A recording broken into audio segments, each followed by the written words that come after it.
Good morning, everyone, and welcome. My name is Agnolia B. Gay, and you are at the Western Province of Zambia Agribusiness Industry Sector webinar. We are so excited to have everyone here. I am Agnolia B. Gay. I'm a retired educator and actress from the state of Arkansas here in the United States. And basically right now, before we even get started, we would love for everyone to just say hello and tell us where you're from. Give us your name and where you're from really, really quickly. And also drop it in the chat. We're going to be very engaged in putting things in the chat for us today. So Agnolia Gay from Arkansas. Dwayne Thompson. Oh, is it okay? That's it. Do it, Dwayne. Dwayne Thompson from U.S., Norfolk, Virginia. Good morning, everyone. This is Martha Hayes. I'm in Virginia Beach, Virginia. Good morning, everyone. This is Kenneth Thrasher. I'm from Suffolk, Virginia. Good morning, everyone. This is Jacqueline Griffin Hammonds from Tabb, Virginia. Good morning. Good morning. This is Ezell Battle. I'm in Chesapeake, Virginia. Good morning. This is Jacoby Hendrick. I'm in Cambridge, Virginia. Good morning. Good morning, everyone. My name is Carmela Ham, and I am in Henrico County, Virginia. Good morning and good evening, everyone. I'm Ngula from Zambia. Good morning. This is Monica Esparza, Richmond, Virginia. Good morning. This is Ronnie Webb calling from Washington, D.C. Good morning, everyone. This is Cheryl Stoudenberg from Williamsburg, Virginia.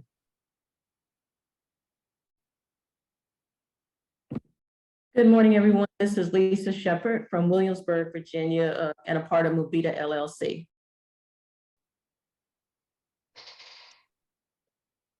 And is Mr. Mundia there? Sometimes they have network problems, but I know I did invite him in. He's from Mongo in Western Province of Barosiland in Zambia. And I'm Eric Shepard of Mubita LLC in Williamsburg, Virginia. Welcome, everybody. Thank you for joining in. And B, you got it. Take it away. Excellent. And again, I want to say thank you to everyone. Again, my name is Agnolia B. Gay, and I am your moderator for today. And we want to thank our illustrious leader, Mubita, for just the vision of having these webinars for us. The question is your company ready to do business in Africa? That is what these webinars are all about. It's about us networking and communicating and going through the process. It's not a quick destination, but it's about how can we help each other get back to our roots, get back to the motherland. And so we have two excellent speakers for you today, experts in their field that are going to be sharing information with you. I'm going to encourage everyone, please don't just sit here and listen. Get out your pen, get out your paper, take notes. We were together in November for the education sector. There is a link in the chat for you to go and watch that webinar in its entirety. Today, our webinar is also being recorded because we are serious about what's getting ready to happen in the future. This is a movement, and we want you to not only listen and take notes, but to get in where you're fit in. So with that having been said, ladies and gentlemen, are you ready to get started? Because I am ready to hear this wonderful information that our speakers are going to share with us today. Our first speaker is Dwayne Thompson. After a health scare in 1992, Dwayne Thompson began focusing on his health and how foods affected the human body.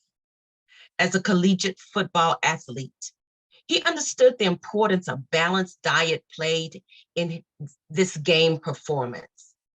In 1993, Dwayne developed an easily digestible, no acid reflux, no heartburn, salsa made from red bell peppers and balsamic vinegar. Over the next several years, he perfected his recipe and in 2006, established Sabrosa Foods, Inc. to take the product to market. You can read about his full journey in his published Entrepreneur's Playbook, Think Outside the Bottle. Today, Sabrosa Foods hosts the Asorbus brand product line of 4 healthy, all-natural food condiments sold throughout the world. Consult for multiple company cook support facilities and contracts and utilize over 6 acres of farmland to grow fresh produce for product production. Dwayne and Sabrosa Foods, Inc. have been featured in both local, national print, television, and radio shows all across the country. Sabrosa Foods, Inc. was awarded the 2008 Best New Food Product by Virginia Department of Agriculture, voted 2010 Entrepreneur of the Year by Hampton Roads Inside Business Journal, voted 2012 Hampton Roads Top 40 Under 40 and 2022 USDA's Value Added Producers Grant recipient. Ladies and gentlemen, I present to you our speaker for this morning, Mr. Dwayne Thompson. Well, good morning, everyone. Good morning. Ms. Gay, thank you for that introduction. I really appreciate it. I came on this morning, I'm going to be focusing mainly on the aspects on what it takes to do business, both abroad, Zambia, Western Province, i.e. also coming back the other way to US. So I'm not going to take up a lot of time because I know there's not a whole lot of time for each presenter and speaker. So I've created a 5-page PowerPoint presentation that I wanted to basically speak from some speaker points. I also put in the chat section a link to the page, our product page, so you can take a look of this product that Ms. Gay was speaking on. We've been in business now for over 20 years, and I've also done business and continuing to do business in Zambia as well. And my wife is from Zambia, a wife of 10 years, and I have property over there, so I know the lay of the land and what it takes to move things back and forth over there. So as I speak today and go through the PowerPoint presentation, just keep in mind that these things are pretty much geared towards what I've learned from working over in Zambia, and then bringing the products and shipping things back and forth. So I'm going to be looking at it from that aspect. All right, Ms. Gay, how do I do the share screen? Yes. Okay.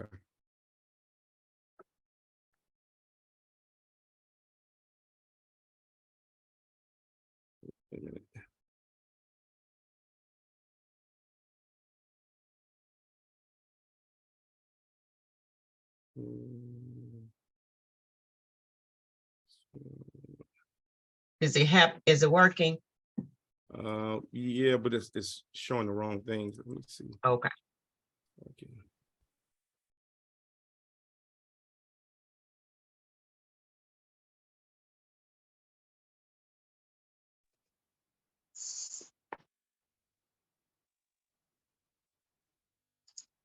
Coming from somebody who's taught online, if you have the share screen open, you may have several pages that come up and it'll ask you which one. You have to just find that one with your PowerPoint presentation. Can you see this? Can you see the Yes, the map? yes, on we screen? can see it. Yes, We we can got see. it. All right, let me see if I can switch. Okay, can you see the introduction? Yes, yes, we Okay. can. Excellent. Okay. All right, so just real quick, the purpose of this presentation is to highlight Zambia's food agriculture industry, to analyze the market and possibilities of exporting products from US to Zambia, and then of course from Zambia to US as well. So the first thing I thought that it was a good idea to be able to talk about was some of the industries that were on the uprise over in the country as a whole. Beverages, I mean, pretty much all these areas that's highlighted here on the screen are areas that the country is looking to acquire. I spoke at a different event that Eric had about a week ago, and we were talking about, all these areas are open because a lot of the products that's coming through Zambia are coming from South Africa, coming through the hub of South Africa, that's coming through, from China and some other places. So they are looking to kind of up the game of the food business. Not only that, they're also definitely looking for in-country manufacturing as well. So all these items that I highlighted here are areas of up and coming. So I wanted to be able to show those. Beverage manufacturing is big, bread and bakery is big. They got a couple small manufacturing baking companies. I know I've personally visited. Breakfast and cereal manufacturing, brewing, confectionery, baking, flour milling, that's pretty much a staple over there. So they have a lot of manufacturing of that as well. Zambia is not so big in bringing outside maize into the country, but as far as the milling procedure, manufacturing, and the means and method, they're definitely always looking to bring in equipment, that type of thing, to help them to do a better job at what they're doing with the change of state or manufacturing and adding value to the products. Fats and oil refinings, frozen food manufacturing, fruits and vegetables, canning and pickling. That's a big one. Of course, that's my industry here that I dabble in. I had a meeting there about 5 years ago, and they are definitely looking to add value to a lot of the fresh grown produce. As it goes right now, as it is right now, they are selling a lot of fresh produce as it's grown out of the field, and they're not adding value to it. And as it spoils or rots, they basically just get rid of it. There's a whole lot of opportunity that they're missing out on, because you can take tomatoes and make tomato sauce, add value, and increase the shelf life. So these are things that open markets that they have available there and growing. Of course, the alcohol, malt liquor, beer market that's always open. Manufacture of macaroni noodles and noodles across. There's a young lady I met over in Zambia who actually owns a kind of what do we call it here? Oodles and Noodles factory there, and she is selling to all the major grocery stores and supermarkets there in Zambia. So she's doing extremely well.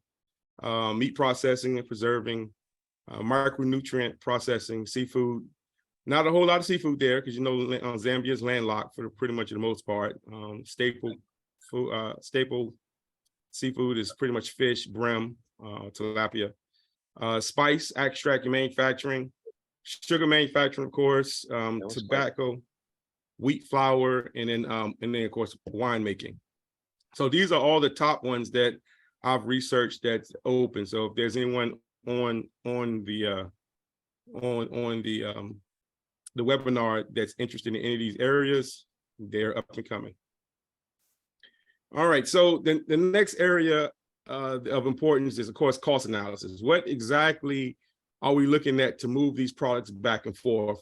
And I've broken it down into 5 sections that I have personally paid and seem to be the drivers in cost and just moving products. Of course, you're looking at production, the cost drivers, raw materials, labor, equipment, depreciation, administration, packing of the product.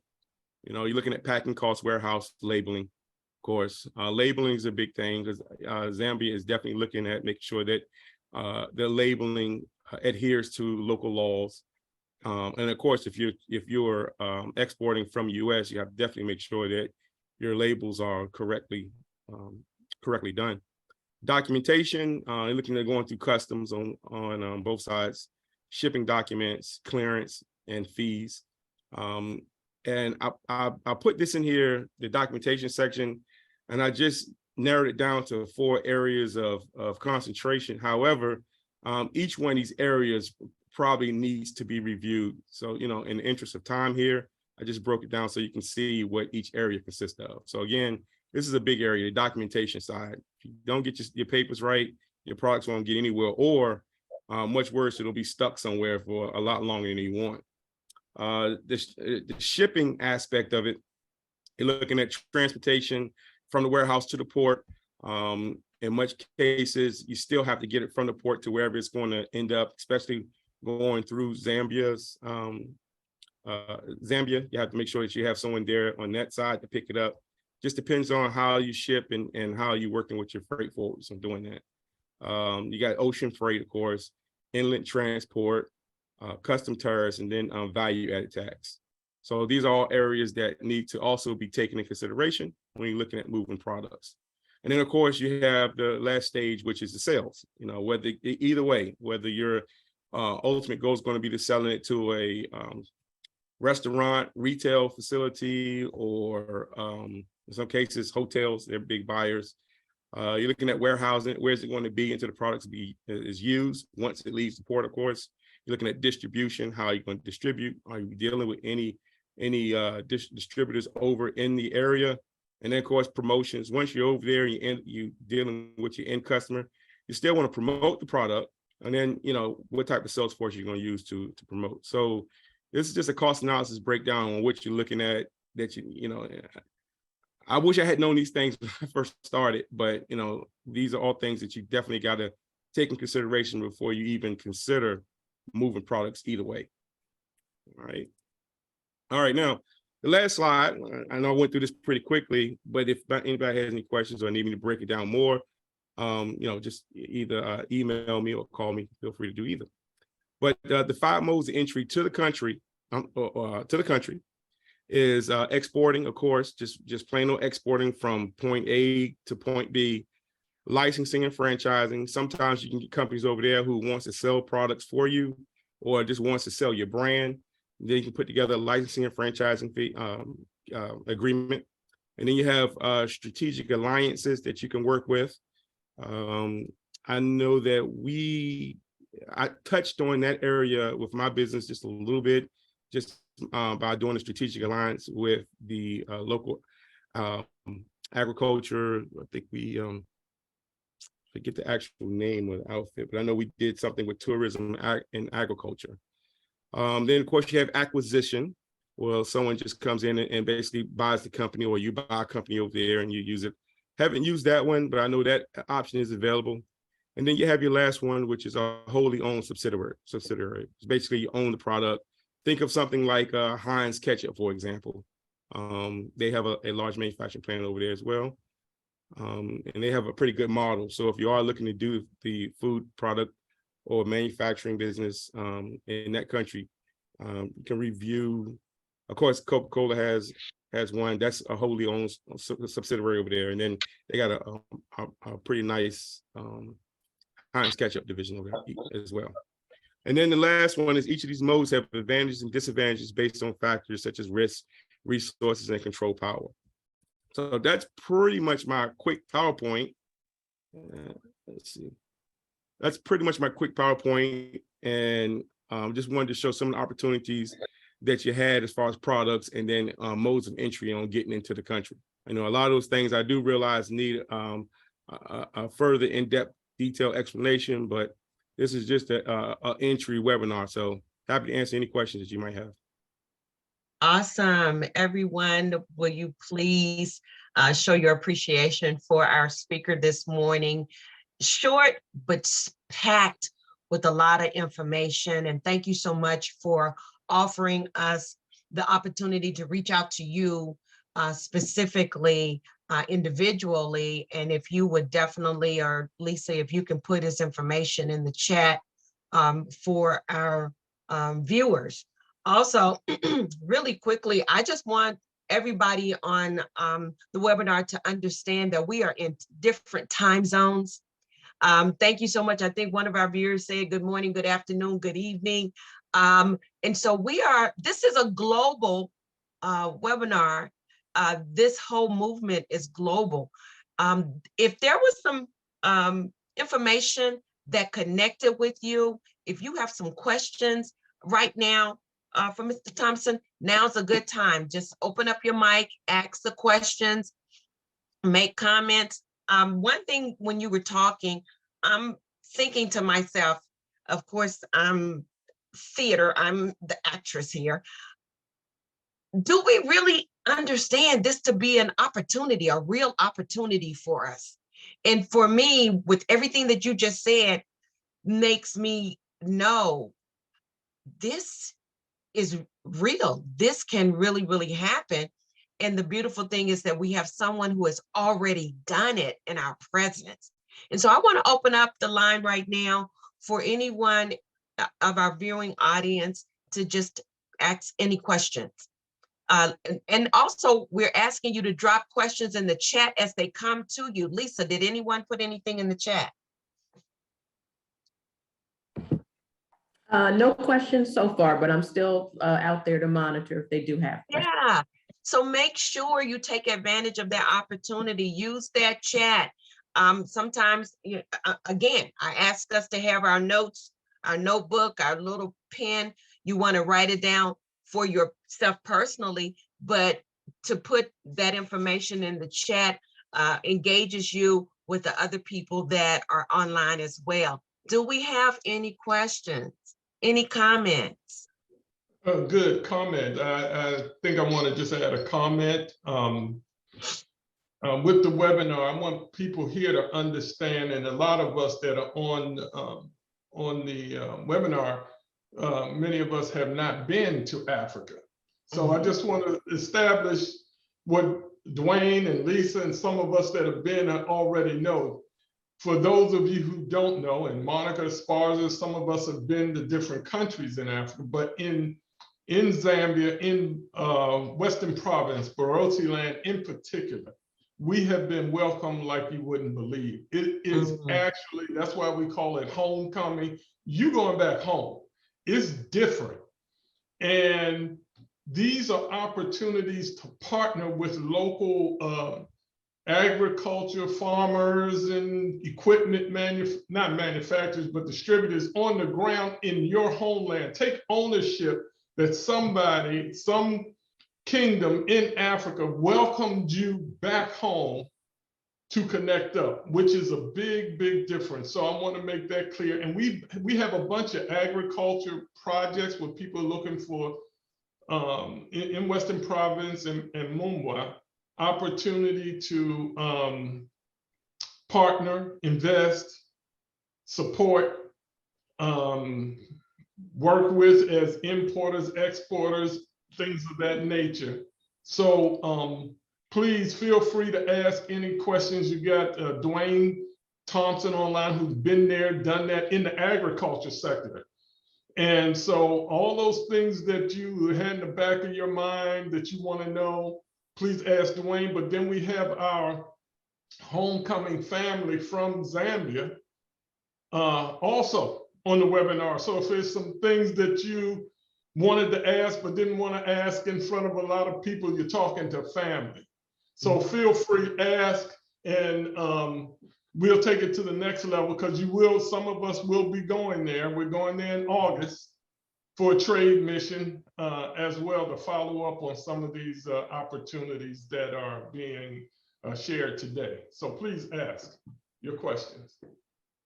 This is Monica. May I speak? Oh, absolutely. Absolutely, Monica. Thank you so very much for this very informative webinar today, and thank you all to the speakers and presenters. My question is, and I hope you didn't already speak to this, but I was wondering what the key agricultural products are? Like, so you were, as you were talking about value added, I was thinking about what, other than tomatoes, what are some of the key agricultural products from Zambia, number one? And also number two, have you heard of any industry around hemp?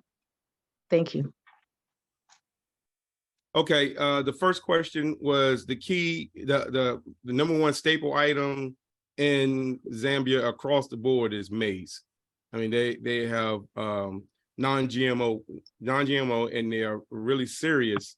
As a matter of fact, I think they're so serious. There's a law that they will not accept maize from anywhere else outside, including U.S. outside of the country, because they don't want to taint or get it, mixed up with their maize that they're growing there. So of course, staple item there in agriculture is maize. As far as value added goes, I mean, the sky's the limit. They're looking anything that could add value and add shelf life to any products via either grown there or brought in through the country, not through some subsidiary hub like South Africa. Speaking to some of the political folks, and I like to get political, but speaking from that, they really dislike bringing products that they can grow in the country from outside the country. The only reason that they're having a hard time in manufacturing and putting on shelves within the country on retail stores, or even bringing them through a distribution chain, is either number one, the nutritional value facts /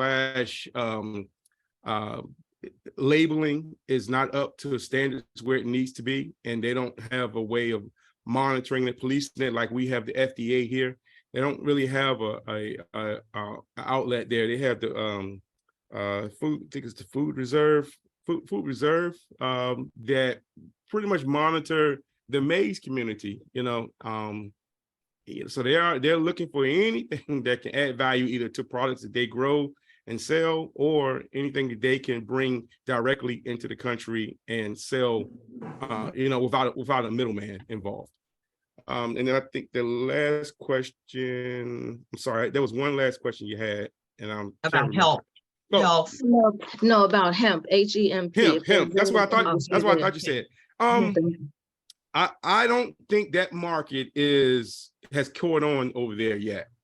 For various reasons. Of course, the growth of hemp is. I haven't seen any agriculture industries that is growing hemp to a degree where they can. There's a big market for resale of hemp items. I haven't seen that yet.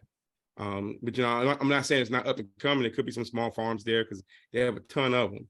And of course, Zambia is a pretty sizable country, so it could be there, but I don't think it's a big industry. Not yet. Thank you very much. Mm-hmm.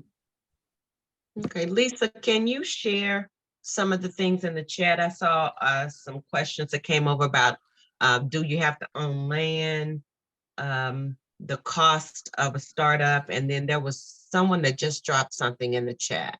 Yes. So to go back to what people were asking, Monica was asking about the primary products.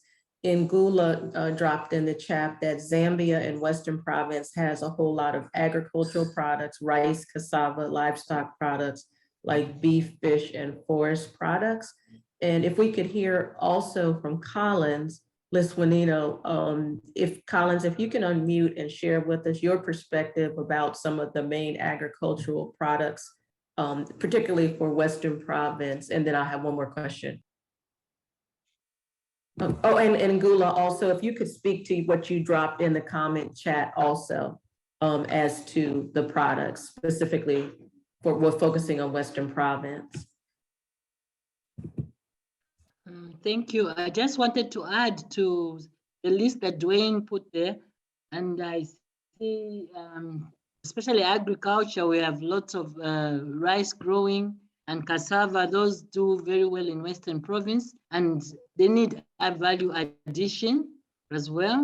We have livestock products like beef, poultry, and also the natural resources like fish. We have plenty of fish in the Zambezi and surrounding wetland areas. We have lots of forest products, which includes wild fruits, non-forest products like honeys. We have timber. So the list is quite long of some of the produce from Western Province, but really they need better value addition. Thank you. Thanks, Ngola. Collins, if there's anything that you want to add as well as a main focus for agricultural products in Western Province?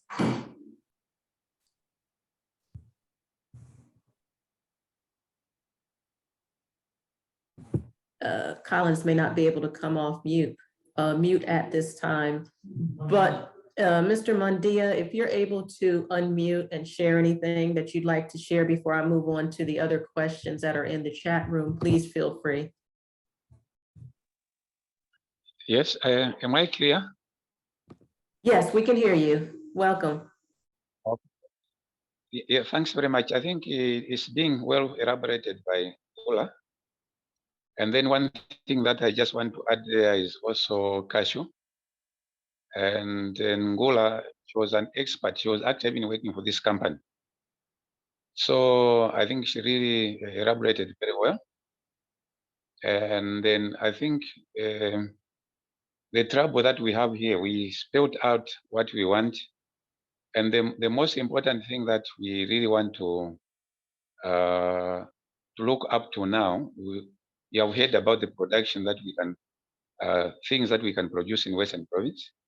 And what you want to really do is to really see whether we can have really market in the States.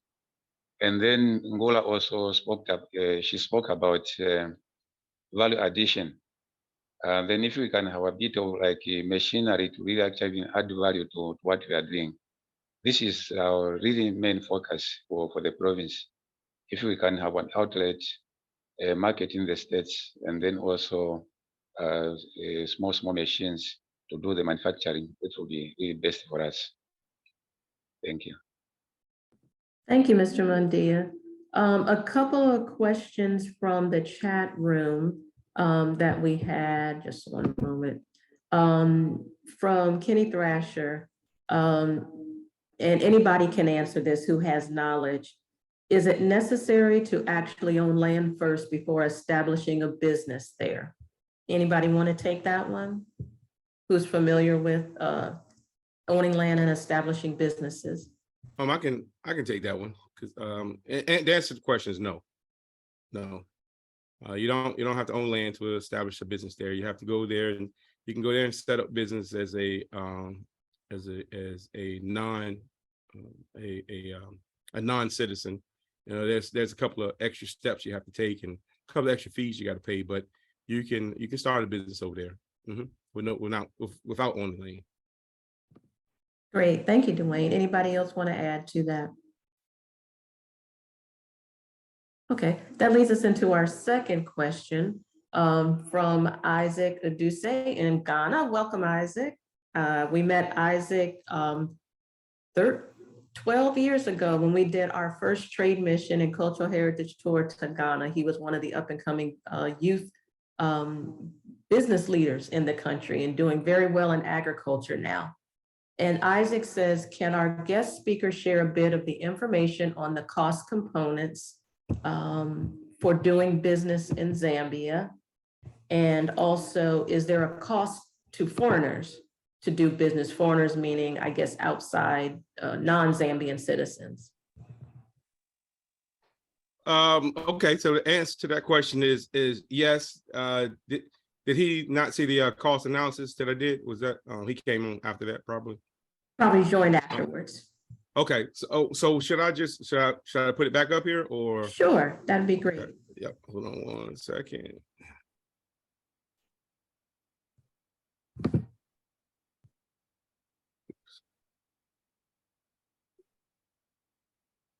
gotta start over here.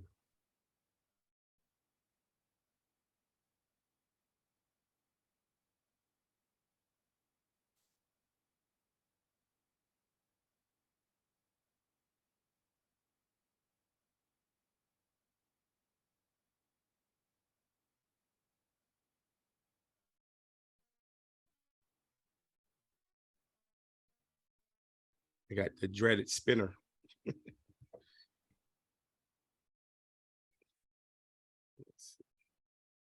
Can you see the screen that's up now? Hello?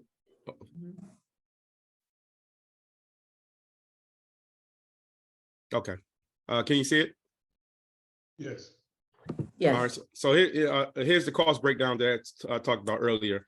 As far as excuse me, additional fees are concerned, yes, as doing business as a foreigner in Zambia, there are extra fees. Now, I can't tell you exactly what those fees are because last time I checked, they changed. And I know that if I tell you what they are, and I know what they were at the time, but I'm sure that's been updated.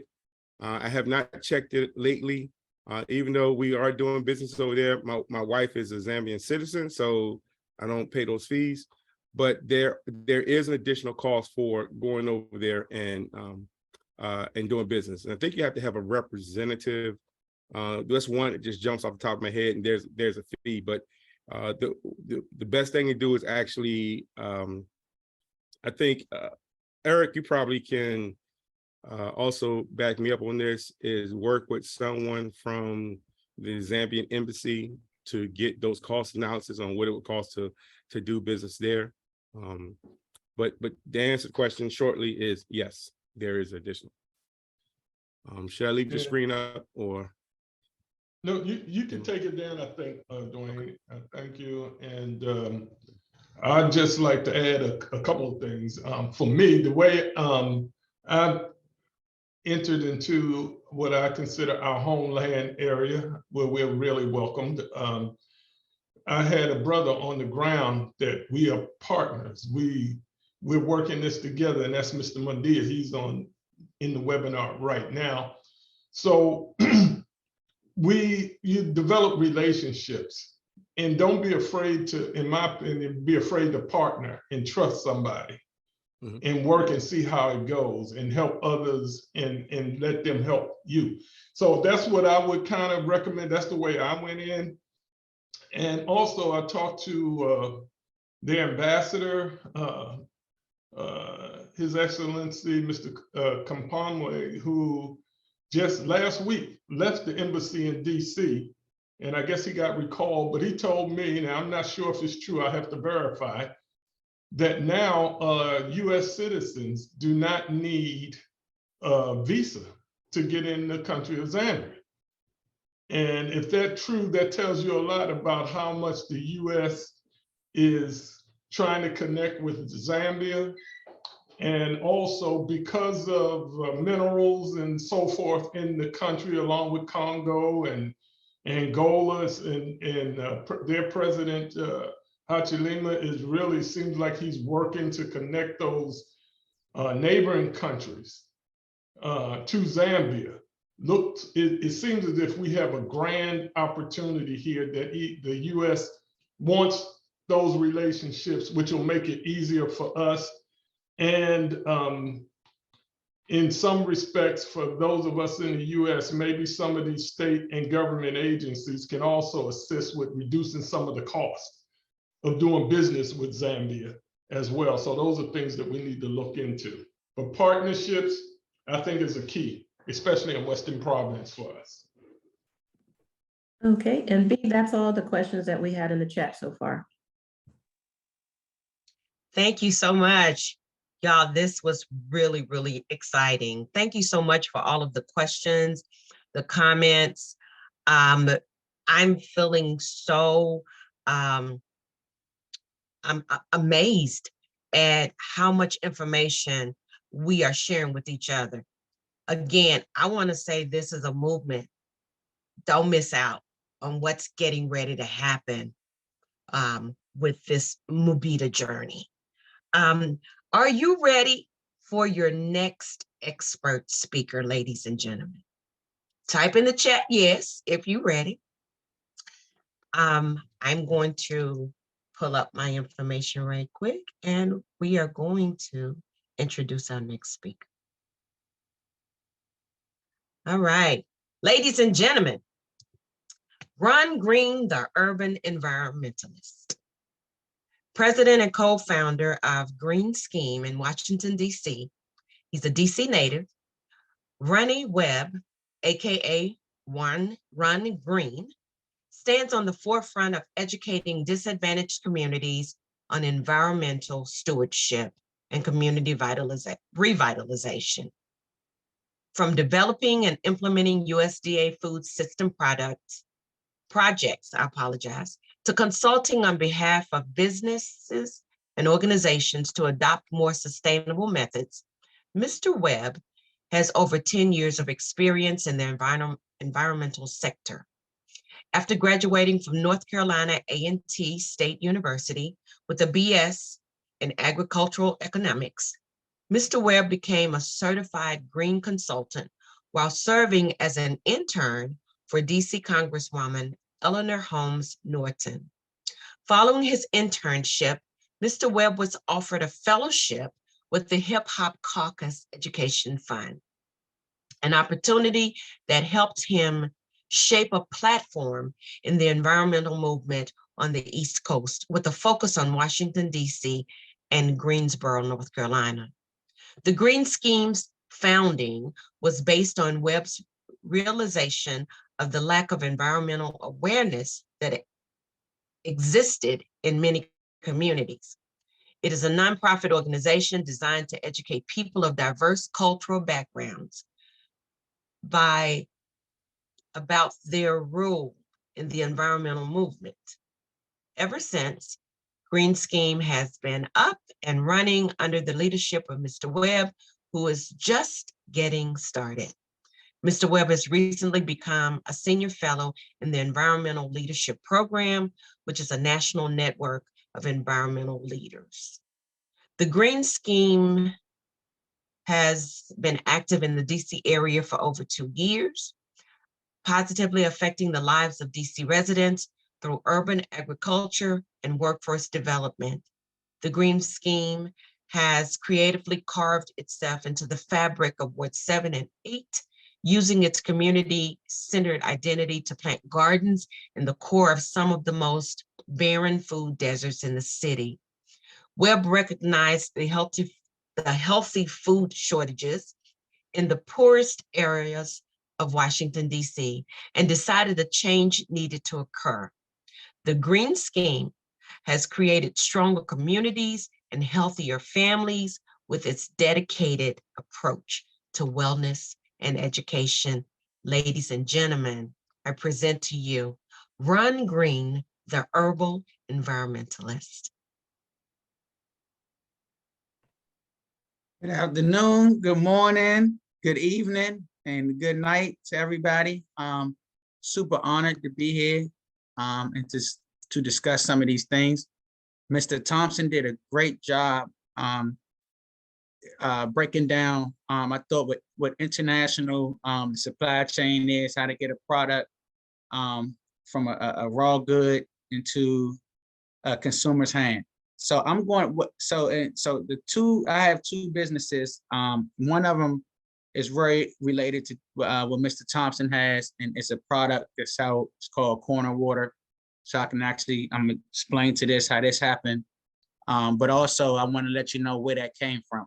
So approximately 11 years ago, going on 12 years ago, the Green Scheme was birthed. It was birthed from just seeing in our community in Washington, D.C., being a city kid. We didn't have access to, like, the food we was eating was corner store foods, processed stuff. My mom worked 2 jobs, so it was very difficult for her to sit and prepare some of these meals, not just that, the access to some of these things. So as I got educated, because I went to A&T and got a degree in agriculture, been to the farm, had classes on the farm, I just saw the difference in real food. And so coming back to my city, I saw that that was something that I wanted to address. I had a group of peers around me who saw similar, so we just addressed it. So and I have a PowerPoint that I'm gonna go through rather quickly. I thought Mr. Thompson's was good on the business side, but I want to also explain the journey that I had. So the Green Scheme is a nonprofit organization, which is a totally different business model than a for-profit or LLC. It's totally different, but it's in itself, it's very intricate. It can be very complex at times, and it can be very simple at times. So just anybody have any questions specific to nonprofits, I can definitely tell you I have 12 years from founding one to from federal grants to private funding, from foundations to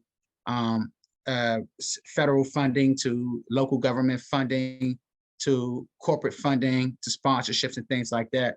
And that's the way you have to fund sort of your project. So the Green Scheme, we educate. We build community gardens, we build urban farms. We just opened up a new urban farm in Ward 8 over the summertime. Farm was roughly around $2.4 million to build. It was in collaboration. The land was given to us from DC Department of Parks and Recreation, which is DC Parks and Recreation is the recreation branch of the government who oversees this. They have a lot of park space, so we were able to utilize this park space. In DC, the property is very high. It's very high, so acquiring land can be very difficult, especially for people of color. And so what we've done at the Green Scheme is strategically found ways to acquire land. We may not own the land, but we're utilizing the land. And the land is we're getting the land at no cost. So we're able to utilize that land for these agricultural products. What I'm about to do now is, like we say, we got two urban farms in DC. We have close to about 15 to 20 community gardens that are in public housing and youth development spots, schools, DCPS, charter, Virginia schools, Maryland public schools. And so we just do these outdoor classrooms, and we have a strong focus just on teaching the young people how to grow their own food, how to identify vegetables. And which is even cooler is, and what I'm about to go into next into this PowerPoint is how to create value-added products off of agriculture and teach them how to be entrepreneurs or to find different career pathways into what they're doing. So as I go in, this is my first time y'all ever trying to share screen, so please bear with me. I saw it.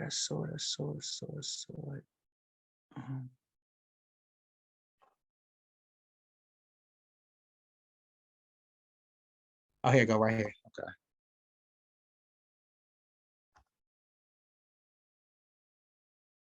Here you go, right here. Okay. All right, I'm gonna go through this rather quickly. I'm gonna go through this rather quickly. Just trying to get to the actual side. Okay. Please feel free to take your time. We still have 35 minutes or so. Okay.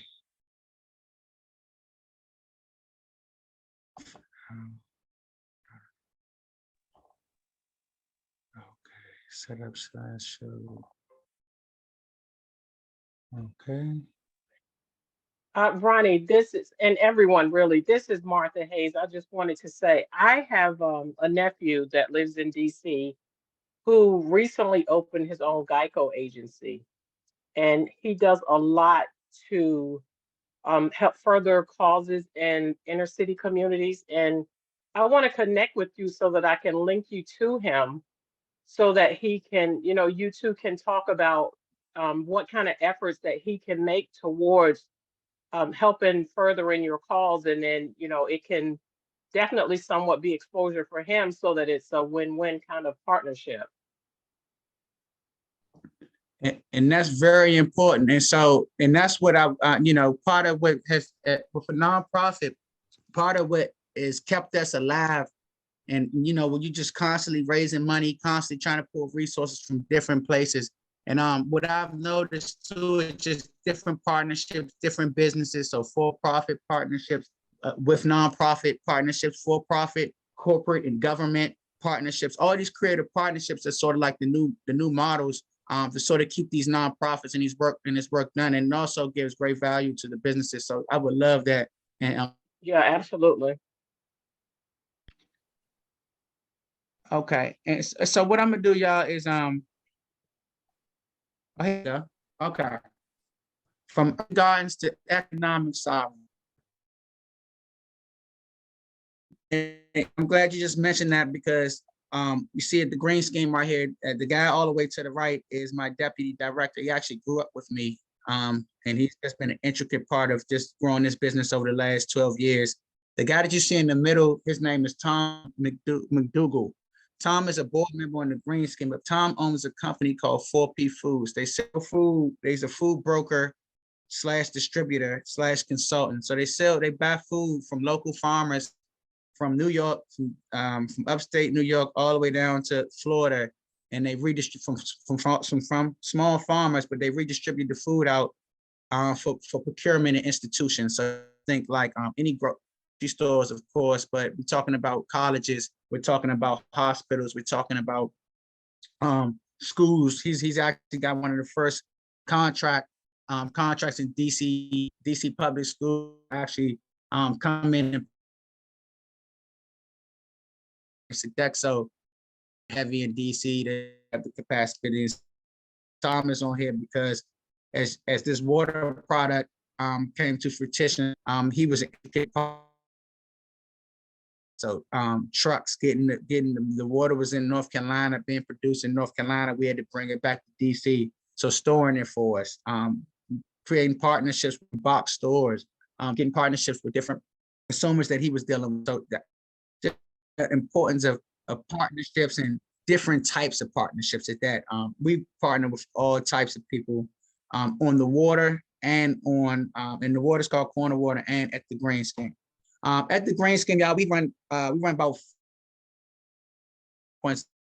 Cold Green is our main program. This schools, we run this at summer camps, and then basically we bring a bunch of kids to urban farms. And like I said, we have about 15 gardens that we can provide people where they are to provide that program, and also with that 6-week youth program that creates and empowers environmental stewards through planting urban gardens. And so they do a lot of water quality stuff. They get a lot of environmental education too, but it's a strong focus on the urban agriculture component of it. Girls Gone Green is pretty similar. It's a community of women that and girls that come together that sort of push the initiative on urban agriculture. So they're doing all of the Code Green program and all the stuff at the farm. Then they also have a broader network that works with women entrepreneurs in the district who have products that are health or environmentally friendly based products. As you can see, corn at the bottom, and this is what's really unique. Corner Water didn't start off as a product. Corner Water started off as a program. And as we started going to this, one of the best comparisons I think I can say is we have with Corner Water, we took the Girl Scout cookie model. This is just about 4P Foods, who Tom, that's the company he runs, Regional Food Hub, aggregating 200 plus small farmers. He's probably at 400 farms now, delivering to homes, offices, community sites. He's at, like I say, he's doing big procurement now. Partnering with organizations to tackle rural poverty and urban food access. Food justice definitions, that's something, food desert now has changed. Everybody's using the word food apartheid. But here we go. Let's get into some of the business stuff. So we're talking about this food supply chain. So for instance, for me to get this bottle of water, right, and this is not an actual like agricultural product, but it is on the line of it. So you start at the farm, gets post-harvesting, you go to a processing center, then you got to go to distribution, you got to go to retail, and then it finally gets to the consumer. So it's all of these sort of stages to get to the consumer. That's not including it, and I'm glad Mr. Thompson was able to show that there are additional components that go into getting your product, import, export, get your product in and out of the country, certain licenses and things that are very important you gotta have for that. And that stuff is very important, even with this bottle of water. If you look at our label very carefully, it's very hard to find a great co-packer. So this is our artesian alkaline water. So a lot of the alkaline waters that you see, they're sort of like an essential water is one of them. They're putting stuff in the water to raise the pH, but it's not a natural water. This water is extracted from the ground, similar to spring water. It's from the same sources as spring, but this water is actually abstracted from the ground, which is kind of safer, and it has a natural pH. So just a little bit more about the product. This is more about the food system. These are some great ways to learn to distribute and sort of get to your sales, and after you get to the production and stuff, just a graph to sort of relate to. Okay, cool. Now I can tell y'all the real story of corner water. So corner water, this product takes urban gardening and nutrition best practices and turn them into economic sustainability. Basically a way to generate revenue, buy money flowing within our community, but not just that, be able to scale it up. And so as I teach y'all about the corner water journey program, and then how we transitioned it into a product that's now being distributed in stores, with at festivals, different organizations are buying it, health organizations are buying it, community organizations are buying it. So just a way to show you that. But the herbs, so we started with, I was doing a gardening program like at one of the schools, and it was getting cold. So we took the kids out. This is elementary school, Stanton Elementary. We took the kids out. They had got a grant for them to get these cameras. We took the kids out on Stanton Road, about 2 to 3 blocks away from their school. Took them to the gas stations, took them to the corner stores, and we took them to their local grocery store. When those kids, their task was to take pictures and to identify any gaps in their food system. When we came back to the classroom, they put the pictures out. They noticed, they said, hey, we don't have any Fiji water. We don't have any of the good water brands. And they were absolutely right. At their stores, they were getting the lowest quality purified water that was being sold for the same price as these high quality waters on the other side of town. So what we decided to do was, even though it was cold outside, our mint was still growing. We knew mint was strong and really resistant plant. So we had spearmint, chocolate mint, peppermint, all these different varieties of mint growing as the colder months came. So what we did was we bought blank bottles. We took the kids. I talked to the food and nutrition director, and they allowed us to get kitchen space. So I took these kids. I started off buying other water, like just Deer Park water, other types of water that was in bulk, and took the kids in the kitchen, and we started infusing water with mint and putting it in bottles, putting a label on it, and selling it at their parent teacher, any events that the school had, and the kids were selling this mint water. They were selling out completely. So as we started to advance the model, take it to different schools, show different kids how they could take something like an infused mint, take a mint and infuse it in the water and sell it. The program became very, very popular. We wanted the kids to be able to sort of like co-own or franchise, and that was a very difficult thing. We played with it for a long time, but what we realized was that because these kids are minors, it was hard for the paperwork and stuff. It was a lot. So what we ended up doing was with some of the Girl Scout cookies. Now these kids are able to, and I'm gonna go into a little deeper into it, but these kids are able to, it's just part of the gardening. So this is how it started right here. This picture shows how we had these kids in the kitchen, just with blank bottles, a label, and that's where we started from. So just so y'all can see how we got that. Now let me go back to another page so I can show y'all sort of where we are now. So as you see, these are the bottles that we started out with. These are the kids' masks and gloves in their kitchen doing their thing. If you can see what a workshop, I don't know if it's gonna take too long. I'm not gonna play the video, it may take too long. But as you can see, this is before we even started. This picture right here is before we even started, and that's me right there. Before we even started going in the kitchen, we would do rough drafts and show them how they can infuse water in these tanks right here, and teaching them, you know, the science of getting it right. And as you can see, we started doing it ourselves. And this is actually a picture with the men in it. But as you see, as we started to go, this is American University.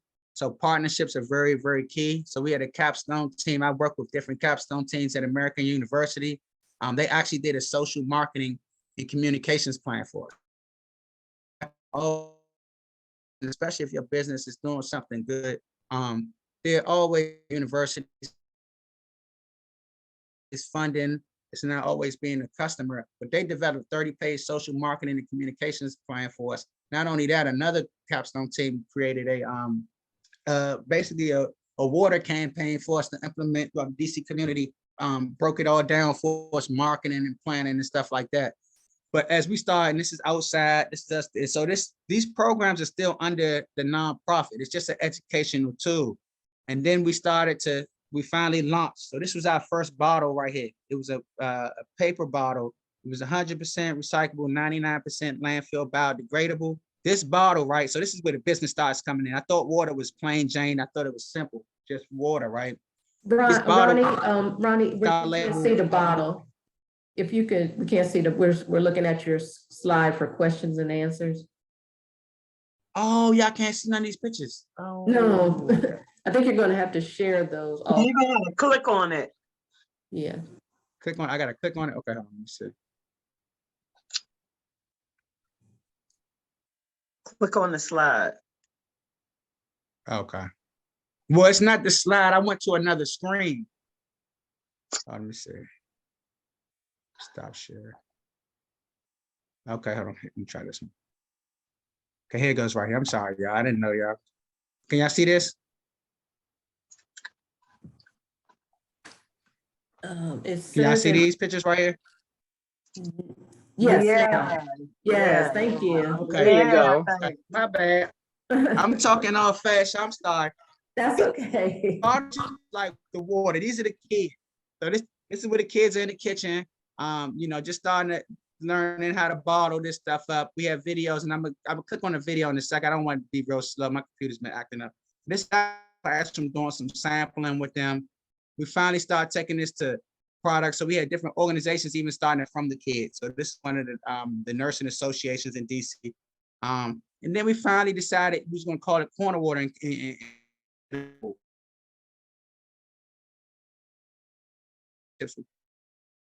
Actually present on it.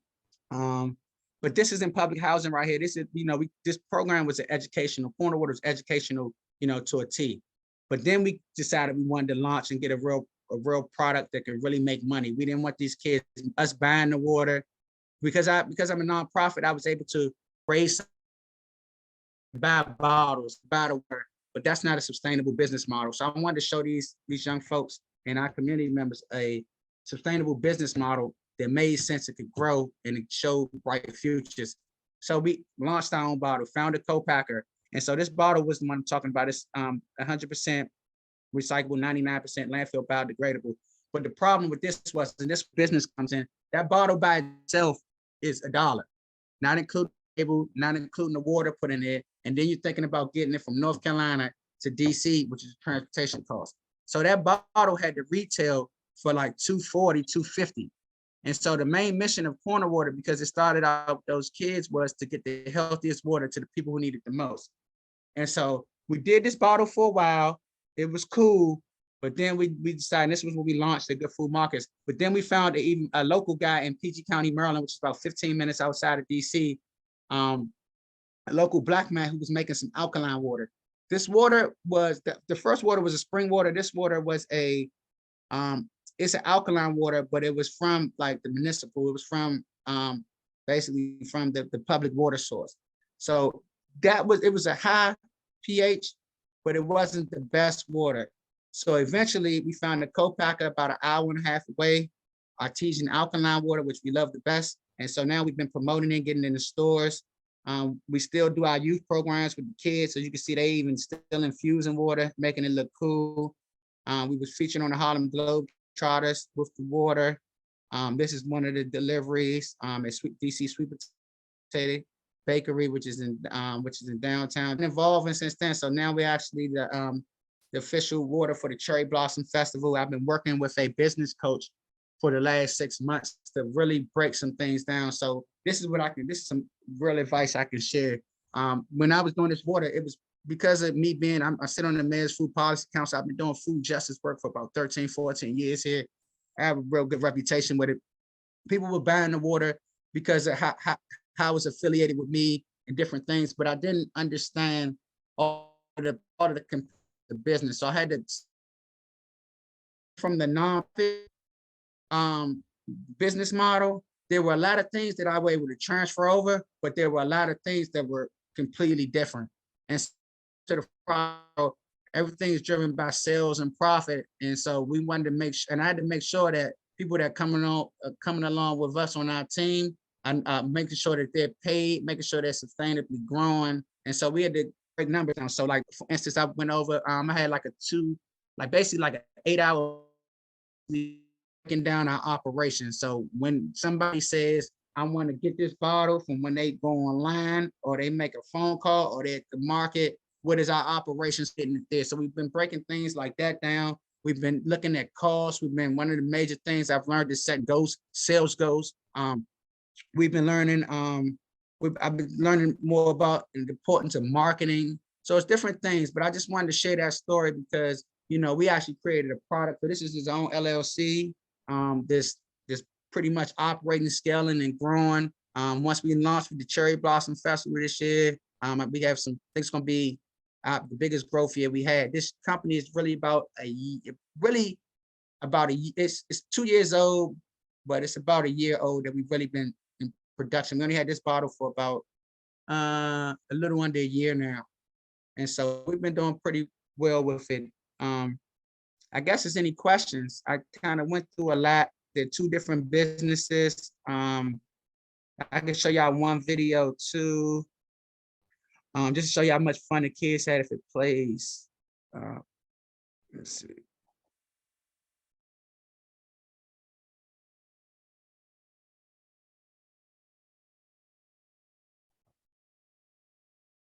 And this is very early on right here.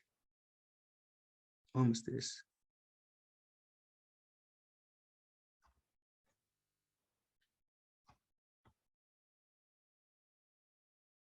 Sound is gone, but as you can see, they in the lab.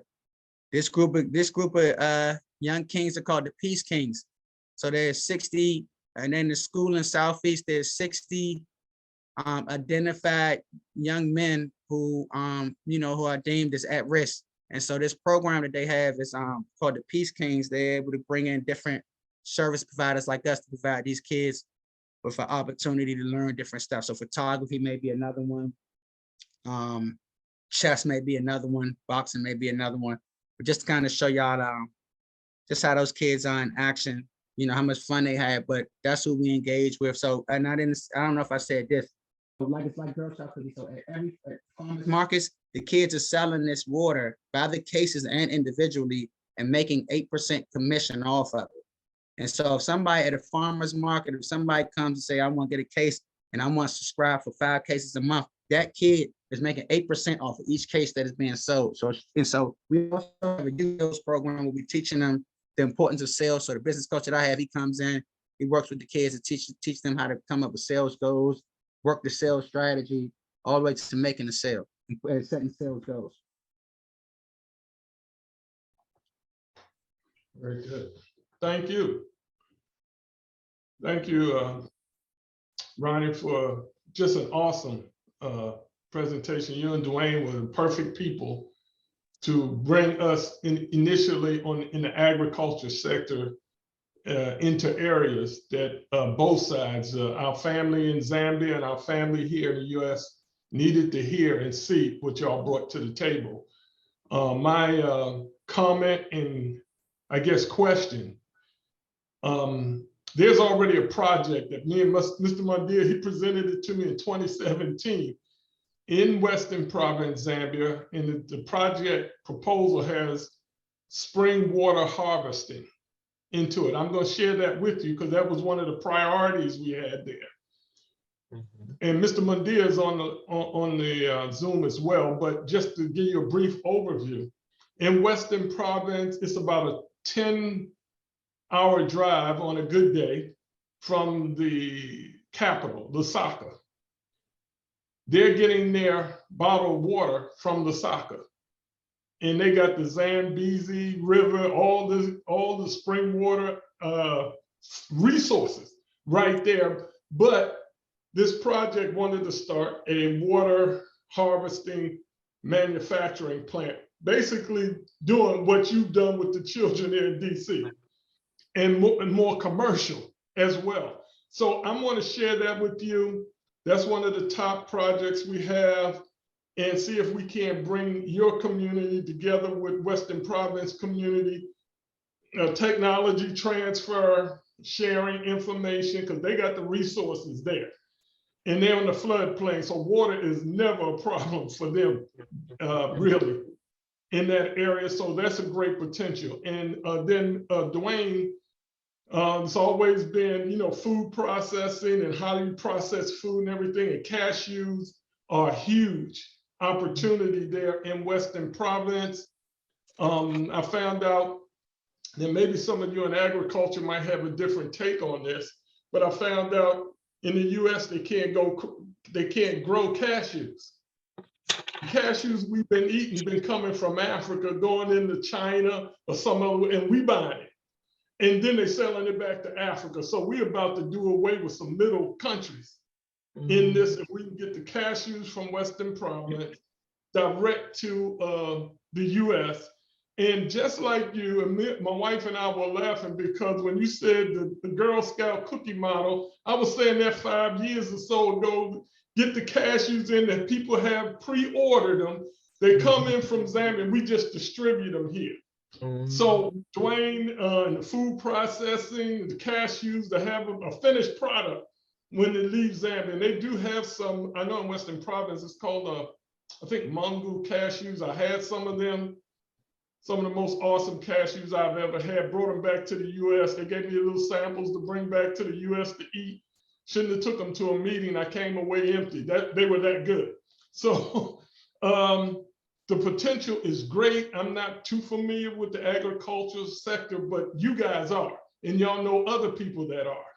And we got people that in Western Province that got knowledge and they got resources, natural, to bring about some good business opportunities between us. And my company doesn't have to be involved in all these businesses. These businesses are for our people there as well as here.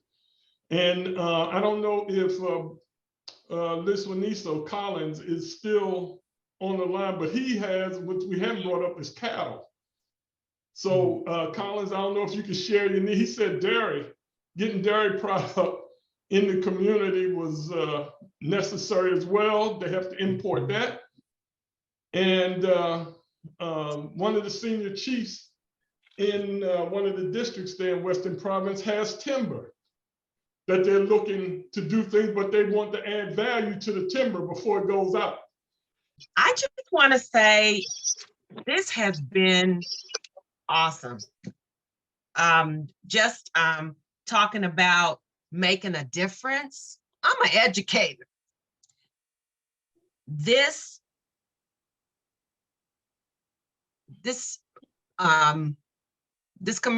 conversation that you just had with us, Ron Green, for me as an educator, just allows us to know everything doesn't happen in a classroom.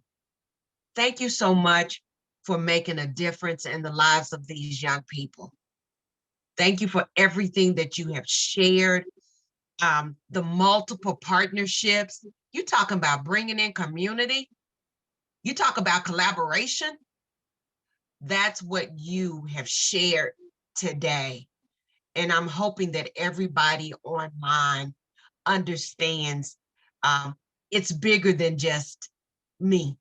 This is bigger than one person. We have got to start educating our youth. And this movement that we're on, this journey that we're on with Mubita is not just about grown folk. We need to get these young people in here. And thank you so much, Ron Green, for sharing that. So Eric shared his thoughts, his comments. Are there any other individuals that would like to, I'm seeing a lot of wonderful things in the chat. Are there any other individuals that want to come online and just say or ask questions to Mr. Green? I don't have any questions for Mr. Green per se, but I mean, I really enjoyed both of the speakers. Mr. Green, I've been in DC for a while. I'm back in Virginia, but worked in the nonprofit sector. So I applaud you. I applaud, and I heard you saying, hey, I had to kind of pivot from the nonprofit to the kind of business model.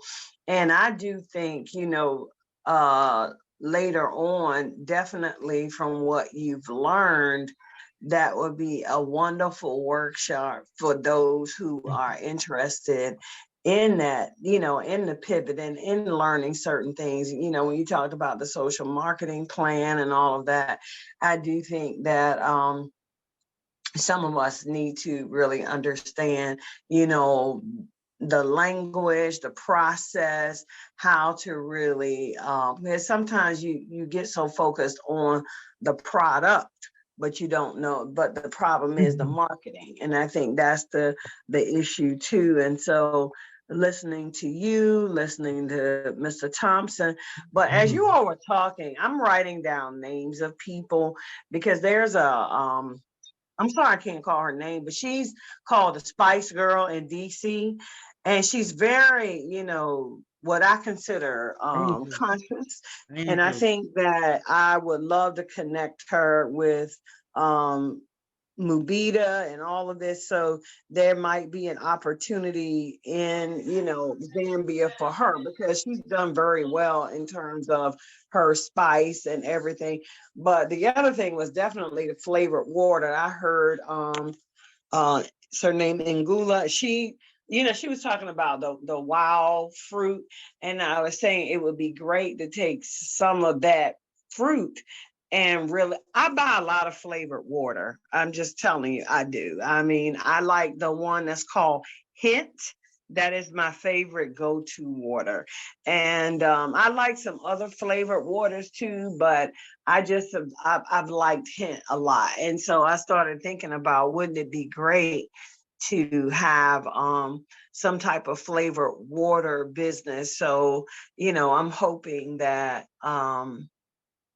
Ronnie, maybe you can kind of create something like that with the Western Province and make it happen. So that's it.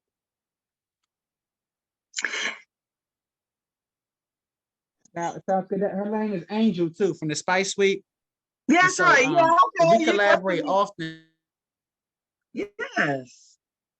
And she's amazing. She's opened up a new spot. Man, that's it's so dope. Yeah, it's super cool. She reached out to me about the water, the first bottle. Oh, cool. Oh, yeah. She reached out when I had the first bottle. And so she's actually, she just opened her new space. When the farmer's market come, our young people be down there at her farmer's market selling the water. So that's the importance of partnerships. I'm glad you brought her up. She's doing amazing work in DC. And her spice, she's definitely somebody who should be connected. The spices are coming from all over the country, mainly from Africa. Right. That's why I thought about her.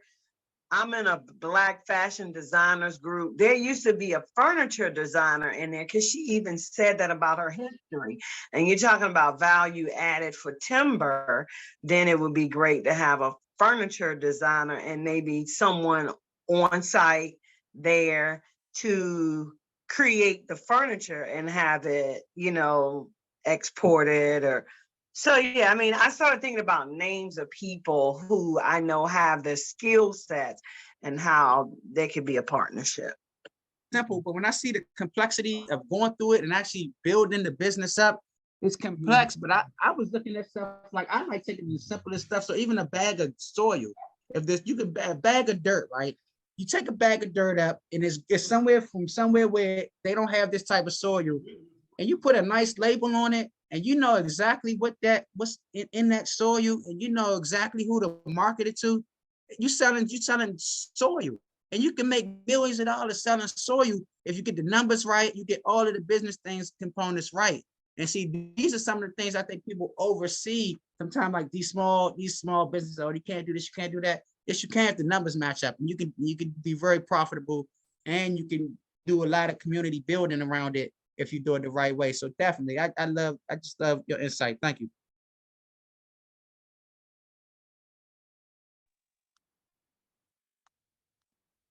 All right. Okay, no, come on. Definitely. Mubita's back. Come on back. Yeah, everything is good. Just the tricks that take place sometimes. So everything is fine. Thank the Most High God for that. We appreciate it. Yeah. Good. This opportunity. This Yeah. I know I we just have wanted to, get ready let me close just out. go close out and then you come on and do your remarks.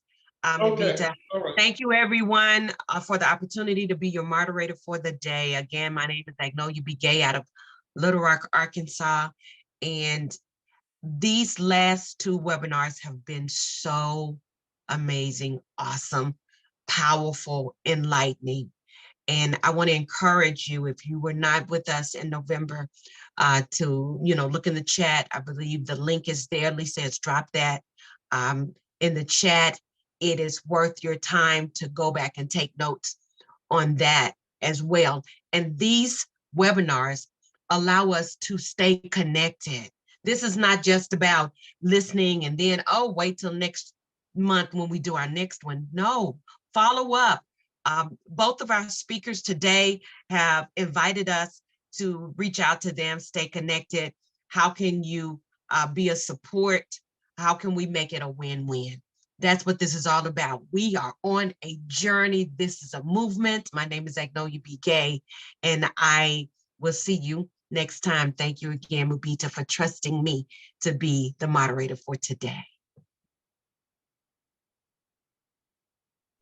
Oh, and before Thank you, Big. And before we close out, Lisa wanted to just give everybody an update to some things that are going on. Thank you again. And as B said, we really appreciate you joining this webinar and hopefully future webinars. For those of you who dropped information in the chat, I will be sending you out the link from our November 19th Education and Training webinar. I also would like to share some upcoming events that we are having and that you can save the date for this. Just one moment, I'm going to share this.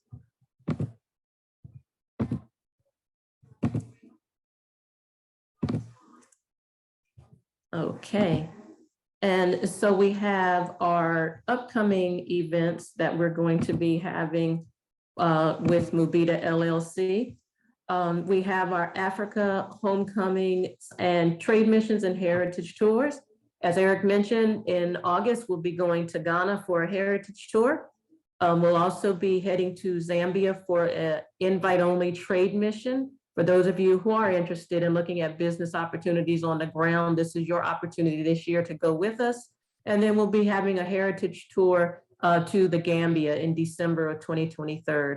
Once we have the finalized dates for these trips, we will be reaching out to everyone to let you know.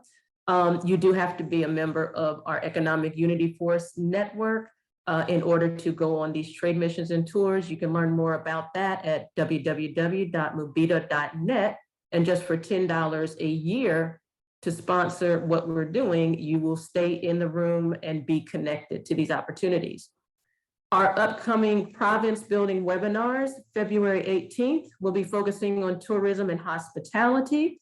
March 18th, transportation, including aviation, trucking, and shipping. April 15th, mining and construction. And May 20th, media, entertainment, and arts. We'll have great presenters like we had today. Some of the potential presenters are on our call as well right now. So please come out and support them and share this out to others that you think may be interested. And then for our webinars picking up after the summer, September, October, and November, those industry sectors will be announced. So Eric, I'll turn it back over to you for final closing remarks. Done a marvelous job as always, and thank you to Ronnie and Dwayne for sharing, and all of you that attended that was able to provide the questions and input as we go forward. On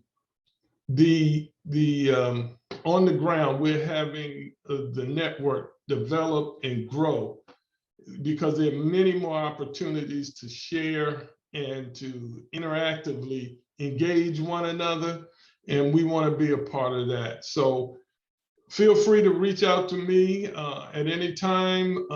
Everybody, I think, knows the email and the WhatsApp, and we'll go from there. But this coming Wednesday, we are supposed to be meeting with USAID and some of our team here on specific projects, and that water harvesting project will be one of them. It'll be a working group meeting, And we hope to make some progress on that, as well as many other projects to team up and to partner with our family there in Zambia. So everybody have a good rest of the weekend, and we look forward to hearing from you soon.